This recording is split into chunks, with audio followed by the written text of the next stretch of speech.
الحمد لله رب العالمين والصلاة والسلام على سيد الأنبياء والمرسلين أما بعد فأعوذ بالله من الشيطان الرجيم بسم الله الرحمن الرحيم قال الله تبارك وتعالى في الكلام المجيد والفرقان الحميد إن الذين آمنوا وعملوا الصالحات سيجعل لهم الرحمن ودا صدق الله مولانا العظيم إن الله وملائكته يصلون على النبي يا أيها الذين آمنوا صلوا عليه وسلموا تسليما الصلاة والسلام عليك يا سيدي يا رسول الله وعلى آلك وأصحابك يا سيدي يا حبيب الله الصلاة والسلام عليك يا سيدي يا رحمة للعالمين وعلى آلك وأصحابك يا خاتم النبيين. اللہ تعالی جل جلالہ کے فضل اور توفیق سے آج ماہ محرم الحرام کی 14ویں شب حضور سیدی تاجدار اہل سنت مفتی اعظم ہند رضی اللہ تعالی عنہ کا ذکر خیر کرنے کے لیے ہم سب یہاں جمع ہوئے. اللہ تعالی جل جلالہ ہمارا مل بیٹھنا اپنے دربار میں قبول و منظور فرمائے. میری معلومات کے مطابق سرزمین گجرات پر حضور مفتی اعظم ہند رحمۃ اللہ تعالی علیہ کے ذکر خیر کی یہ پہلی بزم ہے اور یہ سعادت ادارہ فکر رضا کو میسر آئی. میں انتہائی دل کی اتھا گہرائیوں سے مبارکباد پیش کرتا ہوں عزیزم مکرم پیکر اخلاص و محبت مناظر اہل سنت وارث فکر اعلی حضرت بانی ادارہ فکر رضا خلیفہ مجاز آستان عالیہ بریلی شریف حضرت مولانا محمد حسن رضا قادری رضوی برکاتی زیدہ شرفہ کو اللہ تعالی جل جلالہ ان کی کاوشیں اپنے دربار میں قبول فرمائے اور ادارہ فکر رضا کو دن دگنی رات چگنی ترقیاں عطا فرمائے. ہر آنے والا دن اس کو وانکپن نصیب ہوتا رہے. توجہ کے ساتھ کچھ باتیں آپ کو سنانے کی میں نیت رکھتا ہوں، ارادہ کرتا ہوں. توجہ سے سنیں گے، ذوق و شوق برقرار رہے گا تو انشاءاللہ بہت سرور آئے گا. بیان شروع کرنے سے پہلے ایک بات میں آپ کے سامنے عرض کروں. جامعہ منظر الاسلام ہند کے شیخ الحدیث تھے جو وہاں بخاری شریف پڑھاتے تھے. ان کا ایک دفعہ دل کیا کہ میں بخاری شریف کی کوئی حدیث پڑھاتا تو ہوں لیکن کبھی مفتی اعظم ہند کو شاگرد بن کے سنائی دوں. تو کہتے ہیں میں بخاری شریف لے کے حضور مفتی اعظم ہند تاجدار اہل سنت کے دربار میں حاضر ہو گیا. میں نے عرض کی حضور بخاری شریف کی ایک حدیث آپ کو سنانا چاہتا ہوں. ارشاد فرمایا پڑھیے. شیخ الحدیث ہیں، بخاری شریف پڑھاتے ہیں، سینکڑوں آپ کے شاگرد ہیں، لیکن کہتے ہیں کہ حضور مفتی اعظم ہند کے سامنے بخاری شریف کھول کے جب بیٹھا نا تو آپ کا علمی جلال مجھ پر ایسے حاوی ہوا، بخاری کا کوئی مشکل مقام نہیں کھولا. پہلا صفحہ، پہلی حدیث جو جامعہ کے مبتدی طالب علم کو زبانی یاد ہو، انما الاعمال بالنیات. کہتے یہ عبارت سرکار دو جہاں صلی اللہ علیہ وسلم کا فرمان ذیشان فرمایا یہ پڑھنے لگا نا تو میری زبان سے مفتی اعظم ہند کے جلال کی وجہ سے انما کی جگہ انما نکل گیا. انما الاعمال بالنیات. فرماتے ہیں حضور مسکرائے اور ارشاد فرمایا مولانا انما نہیں انما ہے. اور پھر وہیں بیٹھے بیٹھے حضور نہ بھی تھے بہت بڑے، میں آگے انشاءاللہ اس پر بھی گفتگو کروں. بیٹھے بیٹھے انما اور انما، انا کہاں آتا ہے انا کہاں آتا ہے، اس کے سارے مقامات گنوا دی. اچھا، یہ بات کرنے کا مقصد یہ ہے کہ ہمارا نظریہ عقیدہ ہے کہ جس طرح بندہ بزرگوں کے دربار میں حاضر ہوتا ہے نا تو ان کا ایک جلال، ایک ہیبت بندے میں طاری ہوتی. بندہ جب بزرگوں کا ان کا پردہ فرما جانے کے بعد ذکر بھی کرے نا، یا ان کے دربار گہربار پر حاضری بھی دے، تو حکم ہے کہ ذکر بھی ایسے کرو، حاضری بھی ایسے ہی دو گویا وہ تمہارے سامنے تشریف فرما۔ اور حضور مفتی اعظم ہند ہماری آنکھ نہیں جو دیکھ سکے، لیکن روحانی فیض تو یہاں جاری، اور آپ کے فیضان کا جمال تو ہے ہی، جلال بھی ہے، وہ تھوڑا مجھے برداشت کرنا ہی پڑے گا۔ تو میں ابتدا میں آپ سے گزارش کرتا ہوں کوئی ایسی بات بندہ ہیچ مداں سے صادر ہو جائے جو کسی حوالے سے آپ محسوس کر رہے ہو کہ تھوڑا سا معاملہ ہے، تو سمجھے کہ یہ روب ہے حضور کا۔ اگر شیوخ الحدیث انما کون وہاں پڑھ دے تو میں تو ایک ناکام انسان، کمینہ تھا بننا۔ اللہ اکبر۔ حضور مفتی اعظم ہند رحمت اللہ تعالی علیہ کا ذکر کریں گے، اس سے پہلے ایک اور بات، ماہرین لوگ ہیں نا جو، وہ کہتے ہیں کہ انسان کے فضل و کمال کو اگر تم نے جاننا ہو نا تو مختلف جہتیں ہیں، ان جہتوں کو سامنے رکھو، اس کی شخصیت کو اس کسوٹی پہ پرکھو، اگر پوری آتی ہے تو جان جاؤ اللہ نے بڑا فضل و کمال عطا فرمایا ہے۔ وہ مختلف جہتیں کون سی؟ توجہ سے سنیں۔ میں پہلی جہت ایک اس میں یہ ہے کہ انسان کا خاندان بڑا اشرف والا ہو۔ اس میں سے ایک ہے کہ انسان حسن و جمال کا پیکر ہو،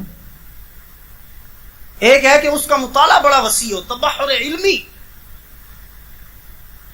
اس میں سے ایک یہ ہے کہ مطالعہ ہو اور ساتھ میں تسلط فی الدین ہو، تقوی شعاری بھی ہو۔ اس میں ایک چیز یہ ہے کہ اہم منصوبہ بندیوں کے ساتھ بندہ کامیابی کی طرف پیش قدمی کرنے والا ہو۔ ایک چیز یہ ہے کہ اس کا اخلاق و کردار انتہائی خوبصورت اور اعلیٰ ہو، ملی غم گساری اس کے دل میں موجود ہو۔ اور آخری اور ساتویں چیز جو گنوائی کا حقائق پر مبنی اس کے کارنامے موجود ہو، کہ یہ 7 چیزیں ہیں، اگر یہ 7 چیزیں کسی میں پائی جاتی ہیں تو بڑے فضل و کمال والا ہے۔ اور میں آپ کے سامنے عرض کروں، ان 7 چیزوں میں سے ایک ایک چیز ایسی ہے اگر کسی بندے کو نصیب ہو جائے تو بندہ تعریف کا سزاوار ہو جائے۔ ایک ایک چیز ایسی ہے، کسی بندے کا مقدر بن جائے، کسی بندے کو میسر آ جائے تو وہ اس چیز کا کے لائق ہے کہ اس کی تعریف و ثنا کی جائے۔ اور یہ بھی عرض کروں کہ ان 7 چیزوں میں سے ایک ایک چیز ایسی ہے اگر شخصیت سے گھٹ جائے نا تو بڑی بڑی شخصیات کا سرمایہ حیات داغدار ہو سکتا ہے۔ اور یقین جانیں ان 7 چیزوں کی مجموعہ کوئی شخصیت تلاش کرنا یہ جو ہے شیر لانے کے مترادف ہے، آسان بات نہیں۔ کسی کا خاندان بڑا اعلیٰ ہے، اچھا خاندان اعلیٰ ملے یہ تو بندے کے بس میں ہی نہیں۔ اللہ تعالیٰ پیدا کر دے کسی اعلیٰ نسب میں، اعلیٰ خاندان میں، حضور جان عالم صلی اللہ علیہ وسلم کے خون میں، بندے کا تو اپنا کمال ہی کوئی نہیں، یہ تو رب کی عطا ہے۔ اعلیٰ خاندان ملنا پہلی بات ہی اتنی مشکل ہے۔ مانا کسی کو اچھا خاندان ملا، نسب کا افتخار ہے، بڑا اعلیٰ نسب ہے، بڑا اعلیٰ حسب ہے، اچھا خاندان مل گیا، لیکن ضروری نہیں حسن و جمال کی رعنائیاں بھی، ضروری نہیں کہ اس کا چہرہ جب دیکھے تو پھر دیکھتے ہی رہ جائے، ضروری نہیں کہ خوبصورتی بھی میسر آ جائے۔ خاندان بھی اچھا ہے، خوبصورتی بھی مل گئی، ضروری نہیں پڑھا لکھا ہو، ضروری نہیں کثرت مطالعہ کا حامل ہو، اچھا پڑھا لکھا بھی ہے، پھر بھی یہ ضروری نہیں کہ اس کی منصوبہ بندیاں ایسی ہوں کہ بلندیوں کی طرف پیش قدمی کرنے والا، ہر آنے والا دن اس کی اوج و ترقی کا سبب بنتا ہو، بالکل ضروری نہیں۔ یہ بھی ہے، پھر بھی ضروری نہیں کہ کردار و اخلاق نرم ہو۔ بڑے بڑے آپ نے دیکھے ہوں گے دانشور، علم پہ ناز کرنے والے لوگ تو ان کی تعریفوں میں یہ کہہ جائیں کہ علم ان پہ ناز کرتا ہے، لیکن حضرت جب زبان کھولیں تو تیر برسائیں، حضرت کے کاندھے سے کسی کا کاندھا ٹکرا جائے تو سر پہ خم آ جائے۔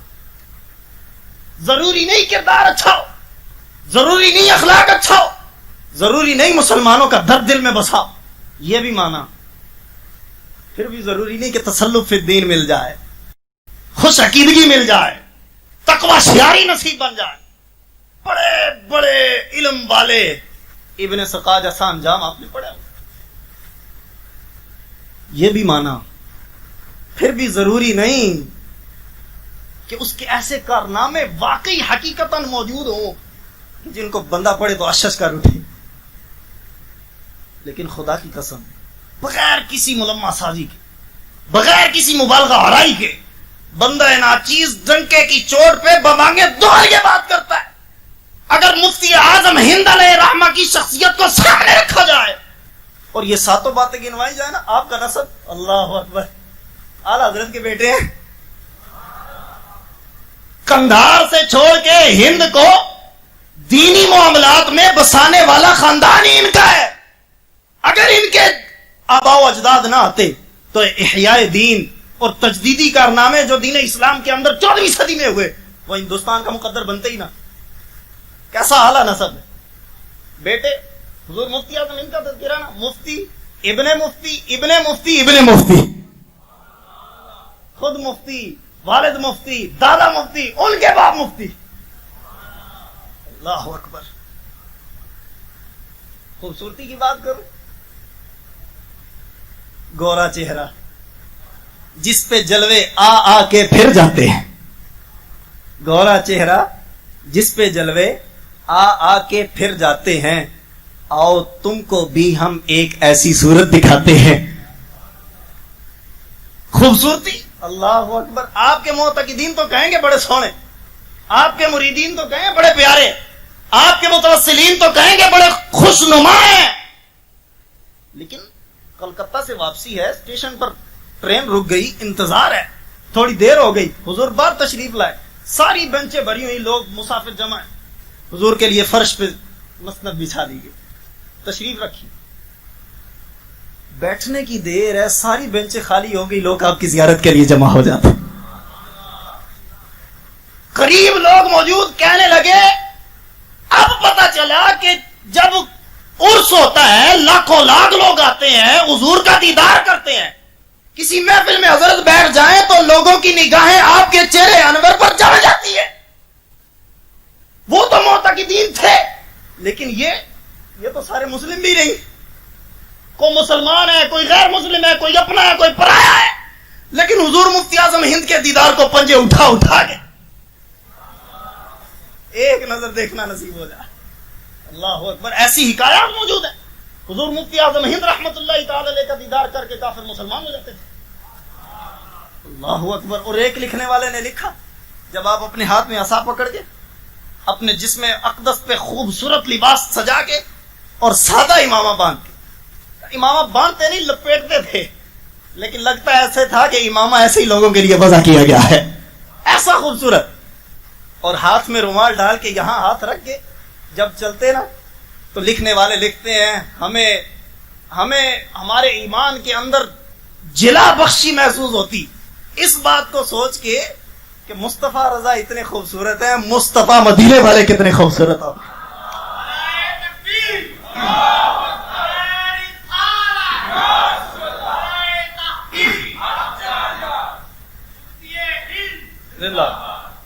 یہ خوبصورتی. اللہ اکبر. اور پھر آپ کے تبحر علمی کی بات کروں، المعاصرۃ سبب المنافرہ، ہم اثر ہونا منافرت کا سبب ہے، ہم اثر ہونا نفرت کا باعث ہے. ایک بندہ میرے زمانے میں، میرے علاقے میں، میرے محلے میں رہتا ہے، میرے نام کے لوگ ترانے گاتے ہیں، نعرے لگاتے ہیں، میرے نام کی تسبیح پڑھتے ہیں، اس کے آنے کی وجہ سے لوگ اس کی طرف ہو گئے، وہ بھی علمی کٹ کاٹ رکھتا ہے، تو میرے دل میں اس کی نفرت آئے گی، حسد آئے گا. معاصرت منافرت کا سبب ہے، لیکن قربان جاؤ اس شہزادہ اعلی حضرت میں جو معاصر ہے آپ کو مفتی اعظم کہتے ہیں، جو معاصر ہے آپ کو تاجدار اہل سنت کہتے ہیں. اللہ اکبر. آپ کا علمی تباہ اور پھر بلندیوں کی طرف آپ کی پیش قدمی، کوئی ہو جو پیش قدمی بلندیوں کی طرف کرے، یہ سرکار وہ ہے کہ بلندیاں ان کے دربار میں آ کے قدم بوسی کیا کرتی ہے. اور اس کے بعد آپ کا کردار، ایک دفعہ جو مجلس میں بیٹھ جائے اٹھنے کا دل نہیں کرتا، کردار ایسا دو لفظ کسی کے لیے ارشاد فرما دے وہ تڑپتا رہتا ہے اگلا جملہ کب زبان سے ارشاد فرمائے. آپ کی غم گساری دل میں ایسی کوئی غریب آ کے مجلس میں بیٹھ جائے غربت کے فسانے ہی بھول جائے. اللہ اکبر. اور پھر کارنامے نہ ہوتے تو آج تذکرہ ہوتا. کارنامے نہ ہوتے تو تاجدار اہل سنت کانفرنس کے نام سے پوسٹر چھپتے. کارنامے نہ ہوتے تو ان کو مفتی اعظم کہا جاتا. ان کے کارنامے کو گن ہی نہیں سکتے. تو صاحبوں میں آپ کے سامنے یہ عرض کرنا چاہتا ہوں اگر ان 7 جہتوں کو سامنے رکھ کے حضور مفتی اعظم ہند رحمت اللہ تعالی علیہ کی شخصیت کو پرکھا جائے تو بندہ بے سختہ پکار اٹھے گا تمہیں جس نے بھی دیکھا کہہ اٹھا احمد رضا تم ہو. جمال حضرت احمد رضا کا آئینہ تم ہو. تمہارے نام میں تم کو بزرگی کی سند حاصل. رضا وجہ بزرگی ہے رضا مصطفیٰ تم ہو. تمہارے نام میں یوں ہے رضا و مصطفیٰ دونوں. رضا والے یقیناً مصطفیٰ کے مصطفیٰ تم ہو. تمہاری رفعتوں کی ابتدا بھی پا نہیں سکتا کہ افتادہ زمین ہوں میں بلندی سما تم ہو. حیات و موت تم سے وابستہ ہیں دونوں. ہماری زندگی ہو اور دشمن کی قضا تم ہو. یہ نوری چہرہ یہ نوری ادائیں سب یہ کہتے ہیں شبیہ غوث ہو نوری میاں ہو اور رضا تم ہو.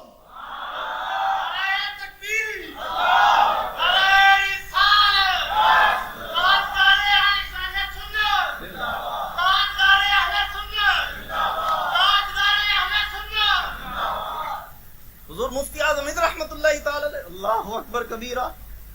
میں یقین فرمائے حضرت نے جب سے حکم دیا نا تو میں سوچ رہا تھا مفتی اعظم ہند کی شخصیت کو جب پڑھا جائے نا تو اس محفل کی برکت ہے کہ بہت کچھ پڑھا بھی ہے. پھر تو دل کرتا تھا کہ میں ان کی فقاہت بیان کروں ان کی حدیث دانی بیان کروں ان کا زہد و تقوی بیان کروں ان کی علمی بلندی بیان کروں ان کے کارنامے ذکر کروں ان کی شاعری کو سامنے رکھوں. کہاں سے شروع کروں؟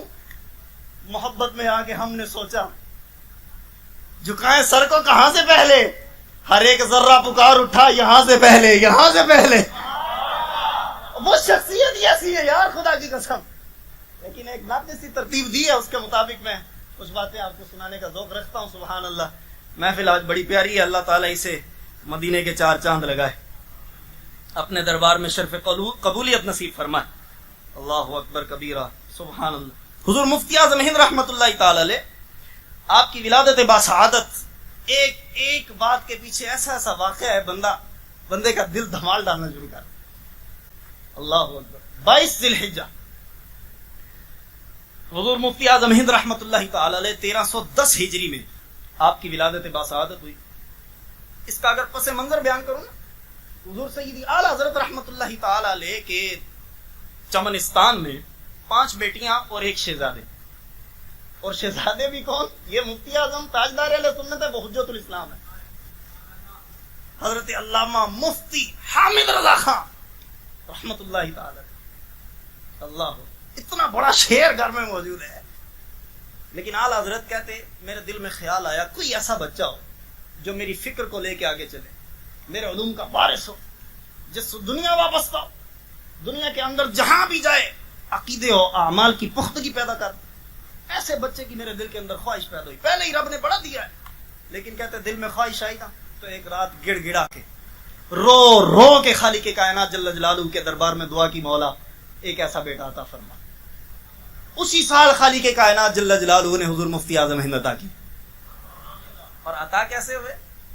اللہ اکبر. اعلی حضرت رحمت اللہ تعالی علیہ 22 ذی الحجہ جمعۃ المبارک کا دن ہے.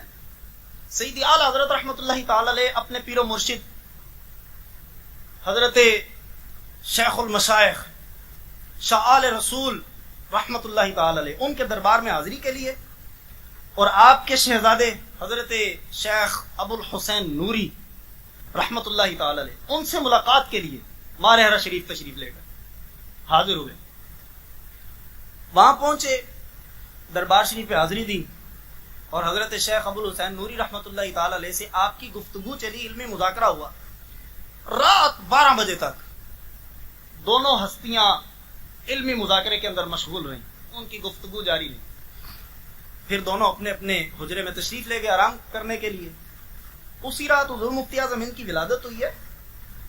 اسی رات سیدی اعلیٰ حضرت کو بھی، حضور شیخ ابو الحسین نوری رحمت اللہ تعالی علیہ کو بھی رات یہ بتا دیا گیا کہ بریلی کے اندر ایک چاند چڑھ آیا ہے. دونوں شخصیتیں جب صبح اٹھی نا تو دونوں کے دل میں آرزو تھی کہ ہم ملاقات کریں ایک دوسرے سے، تو دونوں ایک دوسرے کو مبارکباد دیں.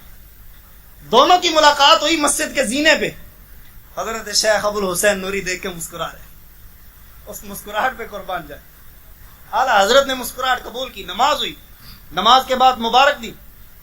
شیخ ابو الحسین نوری رحمت اللہ تعالی علیہ کہتے ہیں مجھے بشارت دی گئی کہ اس بچے کا نام آل الرحمن مصطفیٰ رکھا جائے.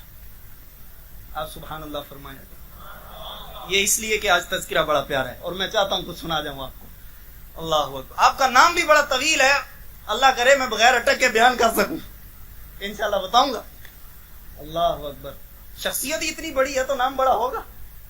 وہاں کے لوگوں نے اتنے بڑے نام رکھے تو بعد والے تو مفتی اعظم کہیں گے ہی، تاجدار اہل سنت کہیں گے ہی. اللہ اکبر. تو حضور مفتی اعظم ہند رحمت اللہ تعالی شیخ ابو الحسین احمد نوری رحمت اللہ تعالی علیہ نے اعلیٰ حضرت سے کہا آپ بچے کے ولی ہیں، آپ والد ہیں، آپ اجازت دیں تو سلسلے کے اندر داخل کر لیا جائے، مرید بنا لوں. اعلیٰ حضرت نے ابھی تک اپنا لخت جگر دیکھا نہیں. کہا حضور غلام آپ کا ہے، قبول فرما رہے تو کیا ہی بات ہے. غائبانہ بیعت کی، اپنا امامہ کھولا. کون کھول رہا ہے؟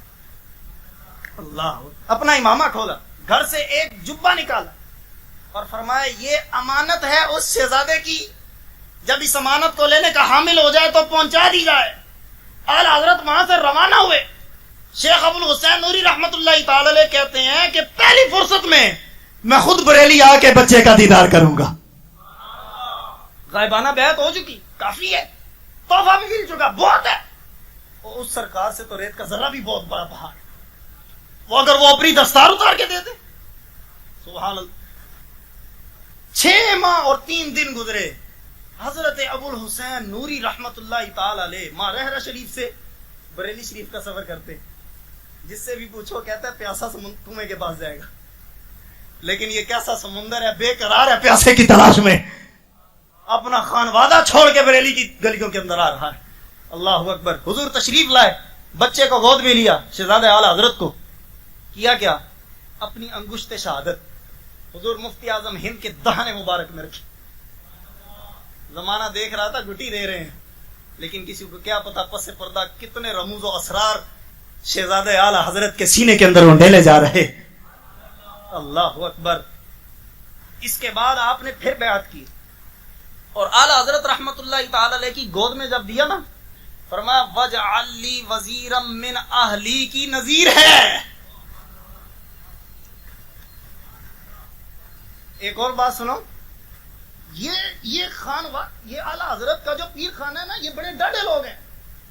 اعلیٰ حضرت جب آئے تھے آپ کو پتا ہوگا، اعلیٰ حضرت جب مرید ہونے آئے، آپ کے والد مفتی نقی علی خان رحمۃ اللہ تعالی علیہ آپ کو یہاں لے کر آئے پیر صاحب کے پاس. جب مرید ہوئے انہوں نے ساتھ ہی خلافت و اجازت بھی دی. وہاں کے لوگوں نے آواز اٹھا دی آپ تو سالوں سال رکھتے ہیں، بڑی مشقتیں بندے پہ ڈالتے ہیں، بڑی ریاضتیں کرواتے ہیں، بڑی عبادتوں میں اس کو جکڑ دیتے ہیں، اس کے بعد کہیں جا کے آپ اجازت و خلافت سے نوازتے ہیں. ہمیں خود عرصے ہو گئے یہاں پر ماتھے رگڑتے ہوئے، پسینے بہاتے ہوئے، لیکن ہمیں تو اجازت و خلافت ایک ورد کی اجازت نہیں ملی. یہ احمد رضا کیا چیز ہے جو آیا ہی ہے، ملا ہی ہے، آپ نے مرید بنایا ہے، ساری خلافت دے دی، ساری اجازتیں دے دی. فرمایا خالی دل لے کے آیا، سوکھی لکڑیاں لایا، چنگاری لگانی تھی. اور حضور مفتی اعظم ہند اعلیٰ حضرت تو پھر 22 سال کے تھے، مفتی اعظم ہند 6 ماہ کے ہیں. حضرت ابو الحسین نوری نے صرف مرید نہیں بنایا، اپنے سلسلے کی ساری اجازتیں اور اوراد کی بھی ساری اجازتیں عطا فرما دی. 6 ماہ. اور فرمایا یہ بچہ عام بچہ نہیں، یہ خدا کا ولی ہے، اور اس سے لاکھوں لوگ فیض یاب ہو جائیں. اللہ اکبر. 6 ماہ کے اندر آپ اندازہ لگائیں کتنی بڑی بات. اور حضور مفتی اعظم ہند رحمۃ اللہ تعالی علیہ تھوڑی سی عمر جب بڑی ہوئی نا، تو آپ 4 یا 5 سال کے تھے جب حضور سیدی اعلیٰ حضرت رحمۃ اللہ تعالی علیہ کے دربار میں دارالفتاح کے اندر، جو رضوی دارالفتاح تھا اعلیٰ حضرت کا، اس میں حاضر ہوتے نا، ہمارے بچے ہوتے ہیں، ہمارے پاس آئے ابا جی کے پاس، یہ چیز اٹھائی وہاں پھینکی، کبھی اس کے ساتھ شرارت کی، اور پھر بندے بھی کھیلتے ہیں، اچھا لگتا ہے، بچہ ہے، بچہ شرارت نہ کرے تو بچہ کون کا ہے؟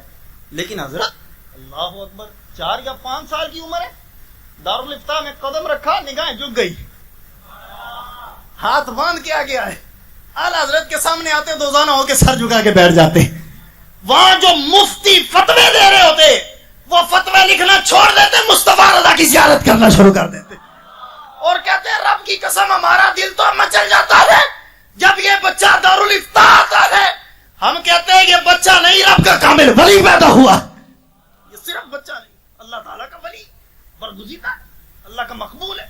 اور میں ایک بات یہاں پر یہ بھی عرض کرنا چاہتا ہوں، حضور مفتی اعظم ہند کی بہت بڑی شخصیت ہے، اس سے پہلے ایک اور سن لیں، تھوڑا سا انشاءاللہ بیان تیز بھی ہو جائے گا، بس ابتدائی باتیں میں بڑی ضروری بھی ہیں۔ یہ حضور مفتی اعظم ہند رحمۃ اللہ تعالی علیہ یہ وہ ہستی ہیں جن کو سرکار اعلی حضرت رحمۃ اللہ تعالی علیہ نے ناموس رسالت پہ قربان کیا ہے۔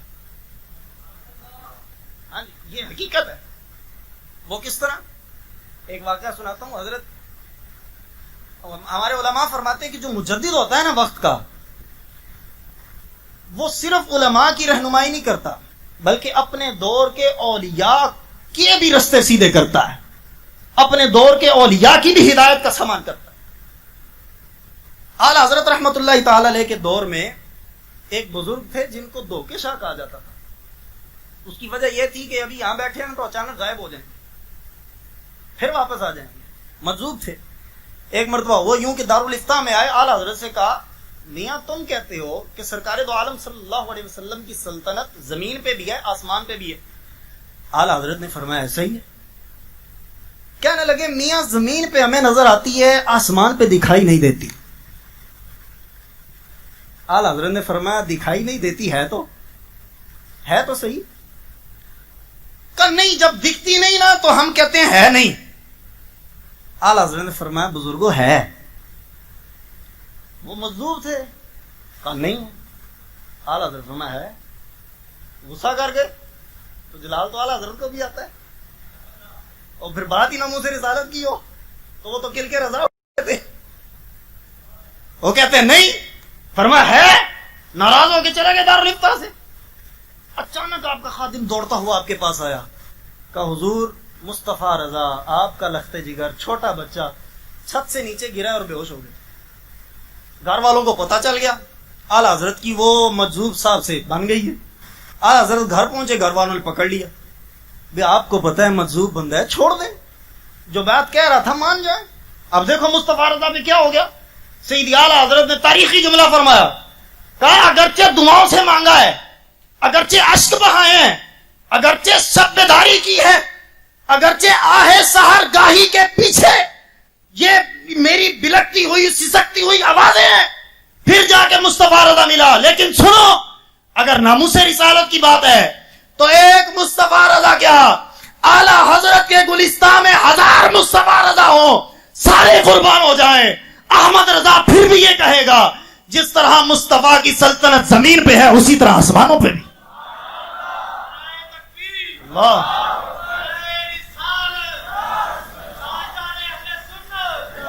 یہ کہنے کی دیر تھی، یہ اعلی حضرت کے جملے ارشاد فرمانے کی دیر تھی۔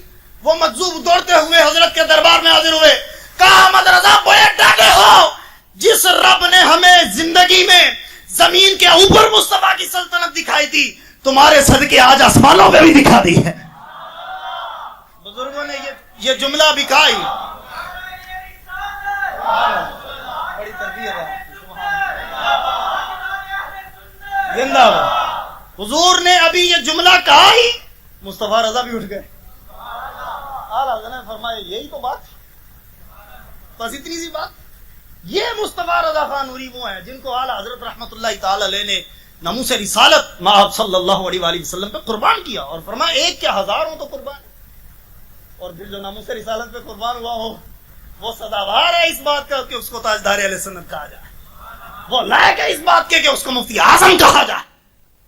سبحان اللہ۔ اور اعلی حضرت رحمت اللہ تعالی علیہ، میں ایک اور بات آپ کے ساتھ کروں، میرے منہ میں خاک بالفرض محال، حضور مفتی اعظم ہند رحمۃ اللہ تعالی علیہ کا اپنا ذاتی کوئی کمال نہ بھی ہوتا، یہ تبحر علمی نہ ہوتا، حسن و جمال نہ ہوتا، پھر بھی کیا یہ کم ہے کہ آپ اعلیٰ حضرت کے بیٹے؟ یہ چھوٹی بات ہے کہ آپ اعلیٰ حضرت کا خون ہے؟ یہ چھوٹی بات ہے کہ اعلیٰ حضرت کے آنکھوں کی ٹھنڈک ہے؟ سب سنابل میں حضرت شیخ بلگرامی رحمت اللہ تعالی علیہ نے ایک واقعہ لکھا ہے، حضرت محبوب الہی نظام الدین اولیاء رحمت اللہ تعالی علیہ کا۔ وہ اپنے احباب کے حلقے میں بیٹھے نا ایک مرتبہ، تو فوراً کھڑے ہو گئے، جیسے محفل سجی ہے تو ایک بندہ فوراً کھڑا ہو جائے پھر بیٹھ جائے، بندوں کو تشویش ہوگی بھی کیا کیا اس نے۔ حضرت کھڑے ہوئے اور فوراً پھر بیٹھ گئے۔ حلقے کے لوگوں نے پوچھا حضور کیا وجہ آپ فوراً کھڑے ہوئے پھر بیٹھ گئے؟ حضرت نے ارشاد فرمایا میرے پیر صاحب کی خانقاہ کے باہر ایک کتا رہتا تھا، آج میری گلی کے باہر سے اس کتے کی شکل کا ایک کتا گزرا، جب میں نے اسے دیکھا تو اس کی تعظیم کے لیے کھڑا ہو گیا۔ یارو مرشد کے دربار کے کتے کا ادب اتنا ہے تو اگر مرشد کا نور نظر ہو، مرشد کا لخت جگر ہو، اس کا اپنا بسر ہو، پنجابی میں کہوں تو لاڈلا پتر ہو، تو ہماری عقیدت کیوں نہ ان سے وابستہ ہو؟ ہمارا دل ان پہ صدقے کیوں نہ جائے، باری کیوں نہ ہو جائے خدا کی قسم۔ اور مصطفیٰ رضا خان نوری رحمت اللہ تعالی علیہ تو حقیقی وارث اعلیٰ حضرت، حقیقی فکر اعلیٰ حضرت کے پاسباں۔ مصطفیٰ رضا خان نوری رحمت اللہ تعالی علیہ، آپ نے یہ آپ کے بچپن کے واقعات چل رہے، مزید آگے چلیں تو تعلیم آپ نے اعلیٰ حضرت سے سیکھی۔ اپنے بڑے بھائی 18 سال بڑے تھے، حجت الاسلام حضرت مفتی حامد رضا خان قادری رحمت اللہ تعالی علیہ آپ سے، ان سے پڑھا اور دیگر مشائخ سے پڑھا۔ آپ کو حیرت ہوگی صرف 18 سال کی عمر میں مروجہ تمام علوم آپ نے حاصل کر لیے تھے، 18 سال کی۔ اور مروجہ علوم یہ نہ سمجھیں کہ 8 سال کی یا 6 سال کی درس نظامی جو آج کل کروائی جا رہی، بابا نا 40 سے زائد علوم پر آپ کو کامل دسترس تھی 18 سال کی عمر میں، اور آپ نے پہلا فتویٰ 18 سال کی عمر میں لکھا۔ اعلیٰ حضرت سے آپ کو اتنی مناسبتیں ہیں، سبحان اللہ۔ یہ ایک الگ سے عنوان ہے کہ سیدی اعلیٰ حضرت اور سیدی تاجدار اہل سنت، ان دونوں کی آپس میں جو مناسبتیں، سبحان اللہ، کوئی بیان کرے نا تو ایک الگ سے عنوان ہے۔ 18 سال کی عمر میں پہلا فتویٰ لکھا، اعلیٰ حضرت نے 13 سال کی عمر میں لکھا تھا، اور وہ مسئلہ رضاعت میں لکھا تھا۔ حضور مفتی اعظم ہند نے بھی مسئلہ رضاعت میں لکھا۔ اچھا، اس کا پس منظر بھی بڑا پیارا ہے۔ یہ حضرت نے فرمایا نا یہاں جامعہ کے مدارس کے طلبہ موجود ہیں، تو میں اب تھوڑی سی باتیں آپ کے لیے بالخصوص کر رہا ہوں۔ میں انشاءاللہ شرح میں عامل کی بھی ایک عبارت پڑھوں گا آپ کے ساتھ، ذرا انتظار فرمائیں گے۔ 18 سال کی عمر، ہوا کچھ یوں کہ سیدی اعلیٰ حضرت رحمت اللہ تعالی علیہ کے دور میں آپ کی زیر سرپرستی 2 شخصیات فتویٰ نویسی جو ہے وہ تدریب مشق کر رہے تھے، 2 شخصیات۔ تو اعلیٰ حضرت رحمت اللہ تعالی علیہ کے شہزادے ایک مرتبہ دارالفتاح میں آئے، لائبریری میں گئے، اعلیٰ حضرت کے فتاویٰ رضویہ شریف کی پہلی جلد، وہ جو جمع کی گئی تھی اس وقت کے اعتبار سے، وہ وہاں رکھی ہوئی تھی۔ تو آپ نے دیکھا کہ ایک حضرت جو اعلیٰ حضرت رحمت اللہ تعالی علیہ کے زیر سایہ فتویٰ نویسی سیکھ رہے ہیں، وہ فتاویٰ رضویہ شریف کی جلد کھول کے نا سامنے رکھ کے اس سے فتویٰ لکھ رہے ہیں۔ میں ایک بات عرض کر دوں، ہمارا یہ ہے بھی کام، اعلیٰ حضرت کا فتاویٰ رضویہ سامنے رکھ کے فتویٰ لکھنا بھی سوکھا کام نہیں ہے حضور۔ اور یہ مخرجہ ہے، تصحیح شدہ ہے، 30 جلدوں والا، وہ 12 جلدوں والا اصلی ہے جو اعلیٰ حضرت کا نقطہ جس پہ اعلیٰ حضرت کا ہے، وہ تو آج کے دور میں کسی سے پڑھا ہی نہ جائے۔ لیکن جب مصطفیٰ رضا خان نوری رحمت اللہ تعالی علیہ آئے نا، مفتی اعظم ہند، آپ نے جب دیکھا فرمایا مولانا ایسا کریں گے تو استعداد کیسے آئے گی، ایسا کریں گے تو مراجعات کتب کیسے میسر آئے گی، ایسا نہ کریں، بلکہ لائبریری موجود ہے، آپ عربی کتابوں سے جزیات تلاش کریں، جو آپ نے عبارت جواب کی بنائی ہے اس کے مطابق جواب دیں، پھر جزیہ لائیں۔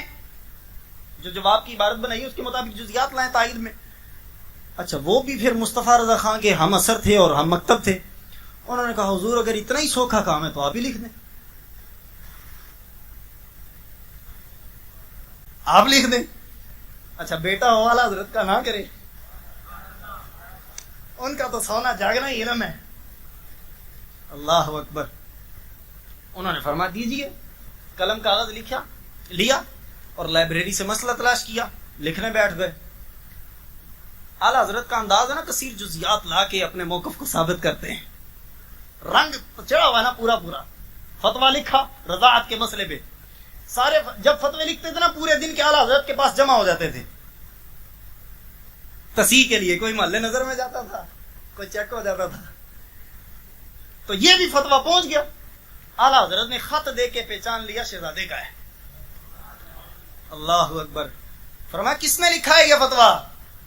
بتایا گیا حضور آپ کے بیٹے مصطفیٰ رضا نے. کب بلائیے ان کو؟ جب حضرت مصطفیٰ رضا خان کو بلایا, اعلیٰ حضرت نے سامنے بٹھایا, چہرے پر تبسم ہے, پیشانی خوشی کے ساتھ اللہ اکبر ایک گل بن کی مثل پیش کر رہی. اللہ اللہ. فرمایا شہزادے اگر اجازت ہو تو دستخط کر دوں؟